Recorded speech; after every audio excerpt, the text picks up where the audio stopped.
예, 이렇게 두 개의 사건이 맞물린 오늘 서울 서초동의 공기는 매우 무거웠습니다. 이재명 대표의 출석 시간에 도이치모터스 재판이 열리면서 묘한 긴장감이 흘렀습니다. 서초동을 취재하는 김복원 기자와 함께 그 의미를 짚어보겠습니다. 자, 김 기자, 사건 시간이 겹친 건 우연히 그렇게 된 겁니까? 아니면 누군가 의도한 걸로 봐야 할까요? 예, 공교롭게도 도이치모터스 선고가 오늘 오전 11시였고요. 이 대표가 검찰에 도착한 것도 11시가 조금 넘은 시각이었습니다. 예. 애초에 이 대표는 주말인 내일 출석하겠다 이렇게 했었는데 검찰이 주중 조사를 요구했다면서 돌연 오늘로 출석 날짜를 바꿨습니다. 출석 시간도요. 검찰은 오전 9시 반까지 출석하면은 추가 소환을 하지 않겠다 이렇게 전했는데 이 대표가 최고위원회의를 참석해야 된다는 이유로 11시 출석을 고수했습니다. 그러면서 시간대가 이렇게 겹치게 된 건데요. 오늘 민주당 최고위 첫 발언 주제가 이 도이치 재판이었던 점, 또 이 대표가 법원과 가까운 이 검찰청 동문으로 돌아와서 출석한 점 등을 미루어 볼 때 이 대표 측이 출석 날짜와 동선까지 정무적으로 의도한 것 아니냐 이런 해석이 나왔습니다. 예, 만약 의도한 거라면 대비 효과를 극대화시키기 위해서 한 것이다 이런 해석을 할 수도 있겠죠. 이재명 대표는 벌써 3번이나 불렀는데 또 부를 수 있을까요?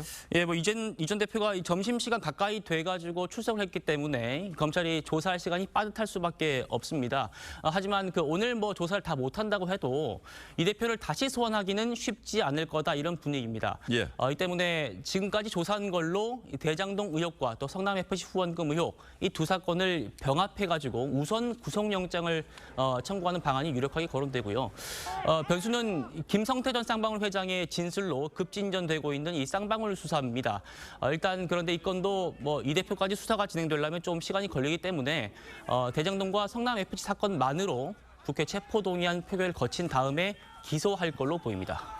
도이치모터스 주가 조작 1심 선고는 일단 유죄가 인정이 되긴 했는데 김건희 여사 관련된 부분은 어떤 부분이 쟁점입니까? 예, 좀 따져볼 필요가 있는데요. 이 법원은 김건희 여사가 계절을 대여해준 1단계 시기 있습니다. 그러니까 그게 2010년 10월까지 있었던 그런 거래인데 예. 이때 의심되는 거래들은 공소시효가 끝났다 이렇게 봤습니다. 다만 그때 이후의 범행들은 유죄로 봤는데요. 그런데 이 기간에도 2단계 기간에서도 김 여사 계좌에서 거래가 있었던 것이 재판 과정에서 드러났습니다. 그래서 이 김 여사에 대한 수사 공소시효도 일부 남아 있다 이렇게 보는 게 맞는 것 같고요.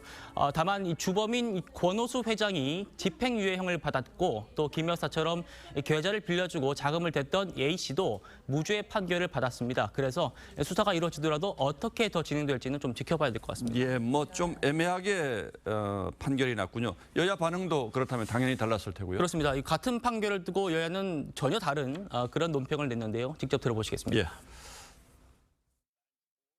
계좌를 맡겼지만 주가 조작 등에 대해서는 알지 못했고 개입한 일도 없다는 것이 진실로 밝혀진 겁니다. 법원의 판단으로 김건희 여사의 혐의만 더 명확해졌습니다. 여당은 김건희 특검을 수용하십시오. 자, 대통령실도 민주당이 허위 주장을 해왔음이 명백히 밝혀졌다 이렇게 입장을 냈는데 민주당은 들으신 대로 특검 주장을 굽히지 않고 있기 때문에 앞으로 이걸 놓고 여야 간의 공방이 심화될 전망입니다. 예, 결국 정치적 쟁점은 해소된 건 전혀 없다 이렇게 봐야 되겠군요. 예. 예, 김복원 기자 잘 들었습니다.